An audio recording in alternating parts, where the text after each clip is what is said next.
আজ চতুর্থ পর্ব। রাসূলুল্লাহ সাল্লাল্লাহু সাল্লামকে ভালোবাসার পবিত্র অর্থ। বর্তমান যুগে মানুষ ভালোবাসার এক নোংরা ও ধ্বংসাত্মক অর্থে তৃপ্ত। এটাও অসম্ভব নয় যে যখন আমরা রাসূলুল্লাহ সাল্লাল্লাহু সাল্লাম এবং হযরত আয়েশা রাদিয়াল্লাহু আনহার বা অন্যান্য স্ত্রীর ভালোবাসাপূর্ণ সম্পর্কের কথা বলছি, তখন তাদের হৃদয়ে সেই ভালোবাসার কথাই ভেসে উঠবে। সেই ভালোবাসার কথা তারা নিজেদের মনে কল্পনা করে এবং নবীজির সঙ্গে তার স্ত্রীদের ভালোবাসাকে নিজেদের হৃদয়ে সেই মানদণ্ডই পরিমাপ করবে। অন্যদিকে বিশাল ইসলামী সভ্যতায় এমন মানুষও রয়েছে যারা আলোচিত বিষয়গুলো থেকে দৃষ্টি নিচু রাখে এবং সমীচীন রূপে সেগুলোকে উপেক্ষা করে বা ভুলে যায়,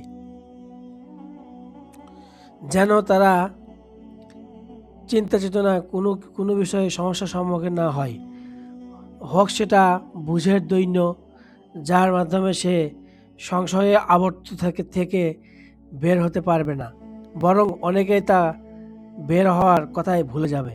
যেমন সহিহ ও মাশহুর হাদিসে রাসূলুল্লাহ সাল্লাল্লাহু আলাইহি সাল্লাম এর কথা বর্ণিত আছে, তোমাদের দুনিয়ার দুটি বস্তু আমার কাছে প্রিয় করে দেওয়া হয়েছে, সুগন্ধি এবং নারী, আর আমার চোখের তৃপ্তি রাখা হয়েছে নামাজের মধ্যে। হয়তো সেই অজ্ঞতা তার ধারক বাহককে আরও নোংরা ও বিধ্বস্ত মানসিকতার দিকে ঠেলে দেবে। তবে নবীজি সাল্লাল্লাহু আলাইহি সাল্লামের সিরাতকে শুরু থেকে শেষ পর্যন্ত অধ্যয়নকারীর কোনো চিন্তাশীল মানুষের কাছে অস্পষ্ট থাকার কথা নয় যে আমরা রাসূলুল্লাহ সাল্লাল্লাহু আলাইহি সাল্লামের সেই বৈশিষ্ট্যের কথা বলে এসেছি। তা আমাদের সামনে পরিষ্কার করে দেয় যে নবীজি সাল্লাল্লাহু আলাইহি সাল্লাম সত্তাগণ বৈশিষ্ট্যের কারণে মর্যাদাবান।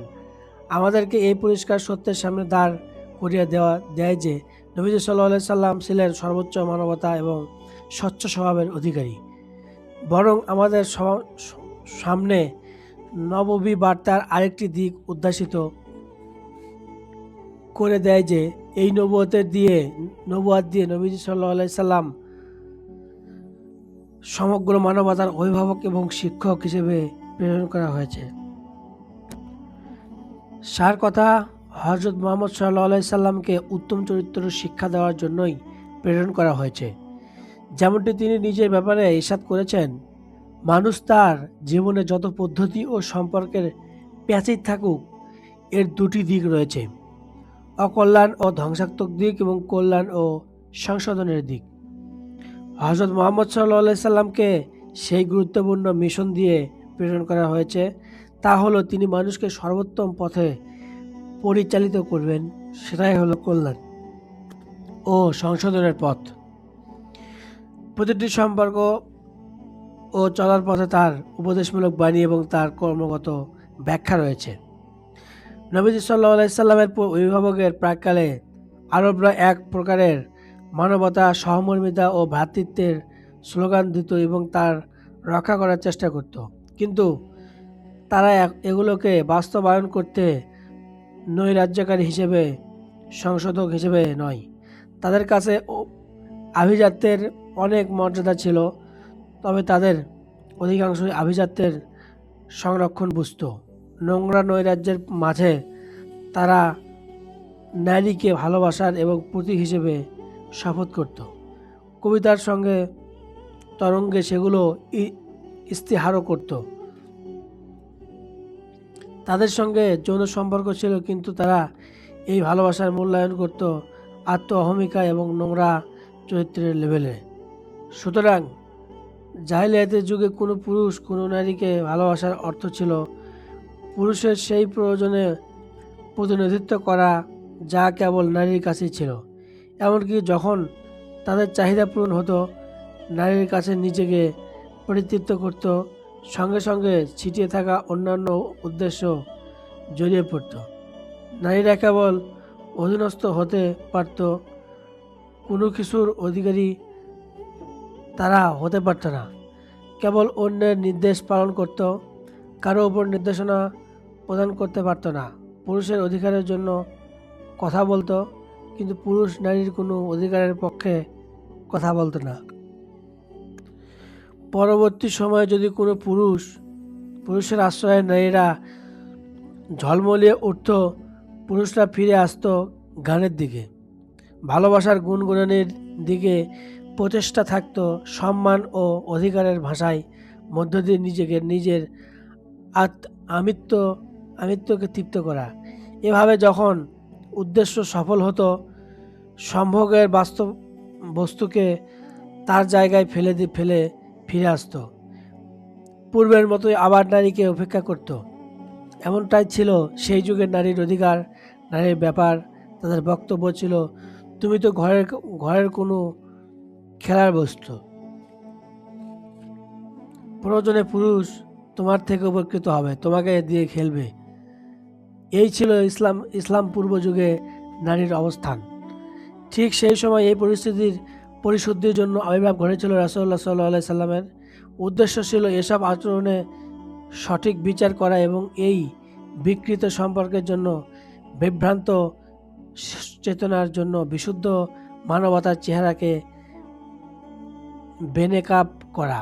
হয়তো পুরুষের সঙ্গে নারীর সম্পর্কের মর্ম এবং উভয়ের মাঝে প্রযোজ্য ভালোবাসার ভিত্তি ছিল তৎকালীন পরিস্থিতির সবচেয়ে গুরুত্বপূর্ণ বিষয় এবং রক্ষণাবেক্ষণ ও পরিশুদ্ধির সবচেয়ে বেশি মুখাপেক্ষী। যে কারণে রাসূলুল্লাহ সাল্লাল্লাহু আলাইহি সাল্লামের মিশনগুলোর মধ্যে অতীব গুরুত্বপূর্ণ একটি ছিল নারীর অধিকার প্রতিষ্ঠার জন্য এই অশুদ্ধ পরিস্থিতিকে পরিশুদ্ধ করা এবং সামাজিকভাবে বিশুদ্ধ মানসিক অবকাঠামো ফুটিয়ে তোলা। তবে এক্ষেত্রে নবীজি সাল্লাল্লাহু আলাইহি সাল্লাম কেবল ওসিয়ত ও দার্শনিক শিক্ষার মাঝেই ক্ষান্ত ছিলেন না, বরং তার সবচেয়ে গুরুত্বপূর্ণ পদক্ষেপ ছিল আদর্শ এবং প্রায়োগিক নেতৃত্বের মাধ্যমে মিশনকে বাস্তবায়ন করা। এটাই আল্লাহ তাআলার পক্ষ থেকে নবীজি সাল্লাল্লাহু আলাইহি সাল্লামকে প্রেরণ করার হিকমা। তাকে আল্লাহ তাআলা সঠিক পথপ্রাপ্ত মানবিক চরিত্রের উত্তম উপমান ও নেতা বানিয়েছেন, সুস্থ ও সামাজিকতার মধ্যমণি বানিয়েছেন, বিশুদ্ধ পদ্ধতিতে সঠিক মূল্যায়নে মানব প্রবৃত্তির রক্ষণাবেক্ষণের পথিকৃৎ বানিয়েছেন। অতএব নবীজি সাল্লাল্লাহু আলাইহি সাল্লাম এর নারীকে ভালোবাসার এবং সুস্থ মানবিক দৃষ্টিকোণ থেকে তাকে গ্রহণ করে নেওয়ার বিশুদ্ধ মর্ম জানা আমাদের জন্য অবশ্য কর্তব্য। যেন গোটা আরব এবং গোটা মানবজাতির আদর্শিক নেতার বাস্তবতা এবং প্রায়োগিকতা ভালোভাবে দেখতে পারে। ঠিক যেভাবে আমরা সাধারণ মানুষের চরিত্র অবকাঠামোর ভেতর থেকে বিশুদ্ধভাবে অন্যদের সঙ্গে সম্পর্কের বিষয়টি প্রত্যাখ্যান করছি, বরং সর্বযুগে সামাজিক জীবনের সঙ্গে সমীচীনভাবে চলার সক্ষমতাও দেখেছি। এখান থেকে আমাদের সামনে নবীজি সাল্লাল্লাহু আলাইহি সাল্লামের জীবনের অনুকরণীয় মানবিক ও সামাজিক অবকাঠামোটি ফুটে উঠেছে। সাধারণভাবে নারী ও পুরুষের মাঝে সম্পর্ক কেমন হবে, বিশেষ পর্যায়ে পুরুষ ও নারীর ভালোবাসা কেমন হবে, যেমনটি স্বয়ং নবীজি সাল্লাল্লাহু আলাইহি সাল্লামের জীবনের অনুকরণীয়। চারিত্রিক ও অন্যান্য সামাজিক সম্পর্কের দিক থেকে আমাদের সামনে পরিষ্কার হয়েছে, হ্যাঁ, নবীজি সাল্লাল্লাহু আলাইহি সাল্লামের সর্বজনীন চরিত্রের মাঝে হযরত আয়েশা রাদিয়াল্লাহু আনহাকে তার ভালোবাসা এবং তার সঙ্গে বিশেষ সম্পর্কের প্রতি দৃষ্টিপাত করছি, ঠিক যেভাবে সামগ্রিকভাবে নারীর প্রতি তার ভালোবাসার প্রতি দৃষ্টিপাত করেছি এই হাদিসের আলোকে। দুনিয়ার দুটি বস্তু আমার কাছে প্রিয় করা হয়েছে, নারী ও সুগন্ধি, এবং নামাজকে করা হয়েছে আমার চোখে শীতলতা। আমরা ভেবে দেখেছি এবং বুঝতে পেরেছি যে এই ভালোবাসার মাধ্যমে তিনি আমাদেরকে নারী ও পুরুষের মাঝে সম্পর্ক স্থাপনের ক্ষেত্রে মানবিক দুটি রূপরেখার সামনে দাঁড় করিয়েছেন। আমরা আরও দেখছি যে নবীজি সাল্লাল্লাহু আলাইহি সাল্লাম হযরত আয়েশাকে বিশেষভাবে এবং অন্যান্য নারীকে ব্যাপকভাবে ভালোবেসেছেন, যা প্রমাণ করে এর উৎস ছিল তার হৃদয়ে বিদ্যমান নারীর মর্যাদা, নারীর উচ্চতা এবং নারীর অপবিত্রতা, যার মাধ্যমে হিকমাতে রব্বানী আল্লাহ তাআলার সৃষ্টি প্রজ্ঞা পুরুষ ও নারীকে সাজিয়েছেন। আমরা যে ভেবে ভেবে বুঝতে পেরেছি এই ভালোবাসা এবং আধুনিক সমাজের অবস্থান ব্যাখ্যা করে, যেখানে নারীরা সমাসীন হয়েছে, অতঃপর ইসলামের ছায়াতলে এসে পেয়েছে নিজের পূর্ণাঙ্গ অধিকার এবং পুরুষের মতো সেও উপদেষ্টা হতে পারে, পরামর্শ দিতে পারে, তাদের নির্ভুল পরামর্শকে মেনেও নেওয়া হয়। রাসূলুল্লাহ সাল্লাল্লাহু আলাইহি সাল্লাম সর্বপ্রথম নারীর কাছে পরামর্শ চেয়েছেন, সেই নারী পরামর্শ প্রদান করেছেন এবং রাসূলুল্লাহ সাল্লাল্লাহু আলাইহি সাল্লাম সেই পরামর্শ অনুপাতে কাজও করেছেন। ইনসাফের ক্ষেত্রে নারীরা পুরুষদের সঙ্গে চুক্তিবদ্ধ হতে পারে। পুরুষের নিজস্ব প্রয়োজনের ক্ষেত্রে নারীদের কাছে সহযোগিতা গ্রহণ করতে পারে। নারী যেমন অন্যের উত্তরাধিকারী হতে পারে, অন্যরাও তার উত্তরাধিকারী হতে পারে। পুরুষেরা যেসব কাজে নিশ্চিত প্রতিদান পেতে পারে, নারীরাও পেতে পারে পুরুষের সমান। আমরা বিষয়টি আরও গভীরভাবে প্রবেশ করার চেষ্টা করব, যেন নবীজি সাল্লাল্লাহু আলাইহি সাল্লামের এই ভালোবাসার দ্যুতি আরও জ্যোতির্ময় হয়ে প্রকাশ পায়। নবীজি সাল্লাল্লাহু আলাইহি সাল্লাম ইরশাদ করেছেন, নারী তো পুরুষের শরীরের অঙ্গ। সভ্য মানুষ অবশ্যই তাকে সম্মান করে, কেবল অসভ্যরা তাকে লাঞ্ছিত করে। নবীজি সাল্লাল্লাহু আলাইহি সাল্লাম আরও ইরশাদ করেছেন, তোমাদের মাঝে সর্বোত্তম ওই ব্যক্তি যে তার পরিবারের কাছে উত্তম। আরও ইরশাদ হয়েছে, তোমাদের নারীদের ব্যাপারে কল্যাণকর ওসিয়ত করো। এমনইভাবে নবীজি সাল্লাল্লাহু আলাইহি সাল্লাম কর্তৃক সমগ্র নারী জাতিকে ব্যাপকভাবে এবং হযরত আয়েশা রাদিয়াল্লাহু আনহাকে বিশেষভাবে প্রদত্ত ভালোবাসাটি এ কথার প্রতি পরিষ্কার কর্মগত মাধ্যম ছিল যে নারীর সঙ্গে পুরুষের সম্পর্ক তো মানুষের প্রবৃত্তিগত ও স্বভাবজাত বিষয়, আর আল্লাহ তাআলা মহানবী সাল্লাল্লাহু আলাইহি সাল্লামকে এই সম্পর্কটি বোঝানোর পথিকৃৎ উৎস এবং নেতা বানিয়েছেন। মানুষের মাঝে এই মর্মটি কেবল উপদেশের ভান্ডার আর কথার ফুলঝুরির মাধ্যমেই বাস্তবায়ন করা হবে না, বরং এর বাস্তব প্রয়োগ হবে কর্মগত আচার আচরণের মাধ্যমে। তারপর আপনি নবীজি সাল্লাল্লাহু আলাইহি সাল্লাম কর্তৃক হযরত আয়েশা সিদ্দিকা রাদিয়াল্লাহু আনহাকে ভালোবাসার কর্মগত ব্যাখ্যার ব্যাপারে ভাবুন। মনে হবে এটা ছিল নারীকে ভালোবাসার কর্মসূচি।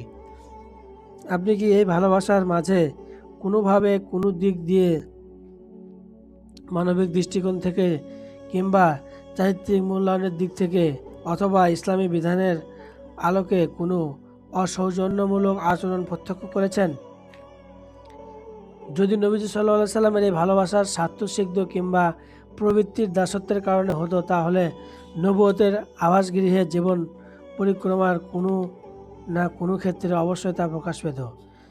কিন্তু আমরা যদি নবীজি সাল্লাল্লাহু আলাইহি সাল্লাম এর সাথে হযরত আয়েশা রাদিয়াল্লাহু তাআলা আনহার দাম্পত্য জীবনের প্রতি লক্ষ্য করি, তাহলে বুঝতে পারি যে সংকীর্ণতা ও দুনিয়া বিরাগের ওপর প্রতিষ্ঠিত ছিল। খোরপোশ বৃদ্ধির আবেদনের কারণে নবীজি সাল্লাল্লাহু আলাইহি সাল্লাম যখন হযরত আয়েশা রাদিয়াল্লাহু আনহা এবং তার পত্নীদের তালাক গ্রহণ করার কিংবা অল্পে তুষ্ট নীতিতে উত্তীর্ণ জীবিকার মাঝে কোনো একটিকে গ্রহণ করার স্বাধীনতা প্রদান করলেন, যখন তাদেরকে দুনিয়ার পরিহার করে পরকালের প্রাধান্য দিয়ে রাসূলুল্লাহ সাল্লাল্লাহু আলাইহি সাল্লামের সঙ্গে অল্পে তুষ্ট নীতি জীবনযাপন করার মাঝে স্বাধীনতা প্রদান করলেন, তখন তারা নবীজির সঙ্গ সমৃদ্ধ ভালোবাসাকে গ্রহণ করে নিয়েছেন।